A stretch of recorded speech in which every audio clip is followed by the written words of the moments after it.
Hello students, this is Abhishek here और स्वागत है आपका हमारे चैनल स्टडी क्लास पे।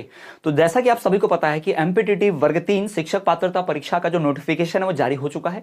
फॉर्म भरना भी 1 अक्टूबर से चालू हो चुका है। इसके रिगार्डिंग ऑलरेडी मैंने वीडियो बनाई थी, इन्फॉर्मेशन दिया था, लेकिन कुछ इन्फॉर्मेशन में डाउट रह गया था। उन डाउट्स को पूरी तरह से आज इस वीडियो में क्लियर कर देंगे। यानी ये वीडियो देखने के बाद एमपीटीटी वर्ग 3 शिक्षक पात्रता परीक्षा से संबंधित जितना भी आपका डाउट है सब दूर हो जाएगा। पात्रता विषय सब कुछ डिस्कस करेंगे। Everything you need to know about MPTT will be here. तो चलिए बात करते हैं। तो एमपीटीटी वर्ग 3 की जो अभी परीक्षा हो रही है, पहले बता दूं ये पात्रता परीक्षा है, भर्ती परीक्षा नहीं। इस बात को ध्यान रखें। बहुत सारे लोगों को अभी भी कंफ्यूजन है कि ये परीक्षा आखिर है किस चीज की। तो भाई ये पात्रता परीक्षा है, भर्ती नहीं। इससे आपको भर्ती नहीं, टीचर नहीं बन जाओगे आप, सरकारी जॉब नहीं मिल जाएगी। लेकिन हां, जब भर्ती आएगी, जब भी भर्ती परीक्षा होगी, वही दे पाएगा जो इसको पास करेगा। यानी 2 लेवल में देना पड़ता है, जिसे हम प्री कहते हैं। आप इसे कह सकते हो एमपीटीटी शिक्षक भर्ती का ये प्री है। इसके बाद मेंस होगा, ध्यान में रखिएगा।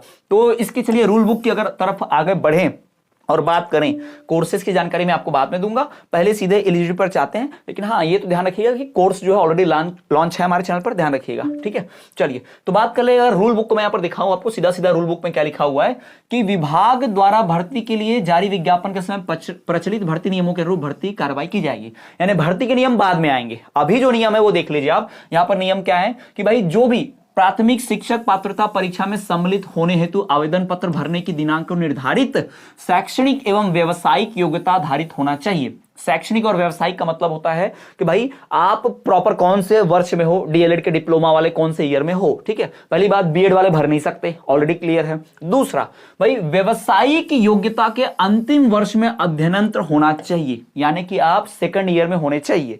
यानी आपने डीएलएड की प्रथम वर्ष की परीक्षा दी है, रिजल्ट भले नहीं आया हो, आप दे सकते हैं। और मान लो जो रिजल्ट आ गया है डीएलएड का सेकंड ईयर का भी, तो वो भी दे सकते हैं। यानी फर्स्ट ईयर जिन्होंने अभी एग्जाम दी है वो दे सकते हैं, सेकंड ईयर जिनका एग्जाम हुआ है वो भी दे सकते हैं, ध्यान रखिएगा। और यहां पर क्लियर लिखा हुआ है कि आवेदकों की न्यूनतम एवं अधिकतम आयु का कोई बंधन नहीं होगा। ध्यान से पढ़ लो, न्यूनतम और अधिकतम आयु का कोई बंधन नहीं है। यानी कि लोएस्ट एज आप चाहे 15, 16, 17 साल कितने भी साल के हो, बस डीएलएड के प्रथम ईयर की परीक्षा दे दी होनी चाहिए आपने, बस ये ध्यान रखिएगा, सेकंड ईयर की। ठीक, और 1 जनवरी को अभ्यर्थी की न्यूनतम आयु 21 वर्ष होनी चाहिए। ये किसके लिए? ये चयन परीक्षा के लिए, साफ साफ लिखा है चयन परीक्षा। यानी कि जब भर्ती होगी ना तब। पात्रता के लिए कोई एज लिमिट नहीं है, कोई भी दे सकता है। पात्रता के लिए कोई एज लिमिट नहीं है, कोई भी 18, 16, 17 सब दे सकते हैं, ध्यान में रखिएगा। ठीक है, लेकिन हाँ, भर्ती परीक्षा के लिए 21 वर्ष उम्र होगी। जब भर्ती होगी तब आपकी 21 वर्ष आयु होना ही चाहिए। तो ये यहां पर नोटिफिकेशन आपके सामने क्लियर है। ठीक, तो अब तो आपको समझ में आ गया कौन दे सकता है। भाई सिर्फ डीएड वाले दे सकते हैं। ठीक, जिसका 12वीं में 50% है, 12वीं में आपका परसेंट भी कितना चाहिए भाई? 50% चाहिए। ठीक है, और जो जनरल कैटेगरी से अदर स्टेट से हैं उनको भी 50, उनको भाई इनको 60% देना पड़ेगा। उनको 50 नहीं, उनको 60% है। अगर कोई महिला, कोई स्त्री ऐसी है जो मध्य प्रदेश में थी लेकिन उसका विवाह राजस्थान में हुआ है, उसका विवाह महाराष्ट्र में हुआ है, किसी उत्तर प्रदेश में हुआ है, तो वो परीक्षा फॉर्म भरती है, तो उसका जो मूल निवासी होगा वो डिसाइड करेगा उसको कितना प्रतिशत लगेगा। ठीक है, महिला मान लीजिए उस स्त्री का, महिला का, लड़की का, वो लड़की एमपी की ही है, पर शादी के बाद उसका मान लीजिए मूल निवासी प्रमाण पत्र बदल गया है ना, पति का हो गया, यानी आपका डोमिसाइल जो है दूसरे राज्य का है, तो आपको 60% ही लगेगा। लेकिन शादी भले ही हो गई है, आप वहां रह रहे हो, लेकिन डोमिसाइल आज भी आपका एमपी का ही बना हुआ है, तो आपको 50% पर ही जॉब लग जाएगी। क्लियर? तो कुछ बातें क्लियर हो गई कि 12वीं में 50% अंक चाहिए, जनरल वालों को 60% अंक चाहिए, और जो मिनिमम एज है कुछ भी नहीं चाहिए। डीएलएड के प्रथम वर्ष की परीक्षा दे दी है आपने तो आप भर सकते हो, द्वितीय वर्ष की परीक्षा दे दी है तो आप भर सकते हो, चाहे रिजल्ट आया हो चाहे नहीं आया हो, ध्यान में रखिएगा। ठीक, तो ये जो परीक्षा है शिक्षक पात्रता परीक्षा है, कोई भर्ती परीक्षा नहीं है। दूसरा कि भाई ये नवंबर 2024 से शुरू होगा, 10 नवंबर 2024 से स्टार्ट कर दिया जाएगा इस परीक्षा को। फिर इसकी जो न्यूनतम उम्र रखी है, न्यूनतम तथा अधिकतम उम्र में कोई भी सीमा नहीं है, याद रखिएगा। कई राज्यों में इसको डीएलएड, कई राज्यों में बीएसटीसी, बीटीसी, जेबीटी, कई नामों से जानते हैं, ये ध्यान में रखिएगा। 12वीं में 50% अंकों की इसमें न्यूनतम अनिवार्यता होती है, ध्यान में रखिएगा। जनरल के लिए 60%।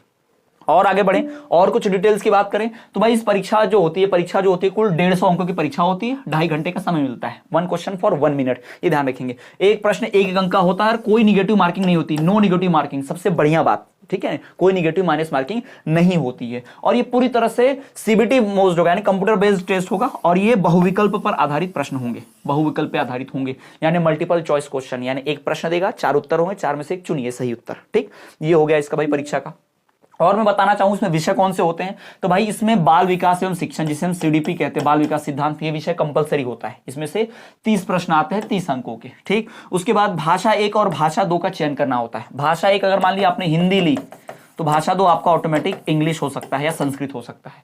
भाषा 1 अगर मान लीजिए आपने इंग्लिश ली तो भाषा 2 आपका ऑटोमेटिक हिंदी या संस्कृत हो जाएगा, या फिर वाइस वर्सा उर्दू भी हो सकता है, ध्यान में रखिएगा, ठीक। उसके बाद गणित रहता ही रहता है, पर्यावरण अध्ययन शिक्षण कंपलसरी रहता ही रहता है। सबसे 30 क्वेश्चन भाई सबसे पूछे जाते हैं और कुल मिलाकर 150 प्रश्न 150 अंकों के हो जाते हैं। तो ये यहां पर क्लियर भाई ध्यान रखिएगा, पूरा का पूरा सिस्टम बिल्कुल ऐसे ही रहेगा। और आपको मैं बता दूं कोर्स के बारे में थोड़ा सा, कि आपको ये कोर्स कहां से मिल जाएगा, पूरा कोर्स आप कैसे पढ़ सकते हो। तो भाई ये जो पूरा कोर्स है, अब परीक्षा का जो पहले से डेट आया था वो था सितंबर वाला, तो ये सितंबर से हट के क्या हो गया है, नवंबर हो चुका है ना, नवंबर रहेगा भाई, ठीक, नवंबर में रहेगा। तो नवंबर की परीक्षा के लिए, और मैंने 30% नहीं, इसको हम 33% ऑफ के साथ दे रहे हैं। इस कोर्स को ऑफर अभी चल रहा है, नवरात्रि ऑफर। तो इस नवरात्रि ऑफर में आप 33% छूट उठा सकते हैं इस कोर्स में। आपको करना क्या है, कोर्स परचेस कैसे करना है, तो वीडियो के डिस्क्रिप्शन में जाएंगे तो हमारे ऐप की लिंक मिलेगी, वहां पर आप क्या कर सकते हैं, ऐप को डाउनलोड करके वहां पर बिना कोई कूपन कोड के ही कोर्स परचेस करना है। कूपन कोड लगाएंगे तो आपको 10% ऑफ मिलेगा, जबकि आप अगर डायरेक्ट खरीदेंगे बिना कूपन कोड के तो 33% का छूट मिलेगा। तो कूपन कोड नहीं डालना है, डायरेक्ट परचेस कर लेना है। आपको notes, live classes, video lecture, recorded lecture, पूरा 1000 क्वेश्चंस का पूरा क्वेश्चन बैंक, पीवाईक्यूज वहां पर ऑलरेडी अवेलेबल करवाएगा, ये सब कुछ आपको मिलेगा। तो ये थी सारी जानकारी। अगर आपको कोर्स परचेस करना है तो सीधा इस वीडियो के डिस्क्रिप्शन में ऐप की लिंक डाउनलोड करके परचेस कर लीजिए, अन्यथा आप इस व्हाट्सएप नंबर पर मैसेज करके भी इंफॉर्मेशन ले सकते हैं, ऐप की लिंक मिल जाएगी। याद रखिएगा इस नंबर पर सिर्फ मैसेज करना है, कॉल नहीं, सबकी कॉल अटेंड नहीं कर पाऊंगा, मैसेज रिप्लाई दूंगा, तो इस पर आप व्हाट्सएप मैसेज कीजिएगा, आपको इन्फॉर्मेशन मिल जाएगी। अगर ये सारी इंफॉर्मेशन अगर आपको इंपॉर्टेंट लगी हो, सही लगी हो, काम की लगी हो, तो अपने दोस्तों, क्लासमेट, फ्रेंड के साथ जरूर शेयर करें। एमपीटीटी वर्ग 3 का भाई हम परीक्षा पूरी तरह से लॉन्च कर चुके हैं, परीक्षा पूरी चल रही है। सेम जो परीक्षा है भाई वो हम अपने दूसरा जो चैनल हमारा स्टडी क्लास एमपीटीटी सीटेड उस चैनल पर चला रहे हैं। आपने वो चैनल अभी तक सब्सक्राइब नहीं किया तो चैनल सब्सक्राइब कर लें, वीडियो को डिस्क्रिप्शन में लिंक मिलेगी, या यूट्यूब पर डायरेक्ट सर्च भी करेंगे स्टडी क्लास एमपीटीटी तो वो भी आ जाएगा। तो आप हमारे उस चैनल को सब्सक्राइब जरूर करें, क्योंकि शिक्षक भर्ती की तैयारी में ये चैनल आपके लिए बहुत अहम साबित होगा। चलिए मिलेंगे आपसे अगले वीडियो में, तब तक के लिए देखते रहिए हमारा चैनल स्टडी क्लास।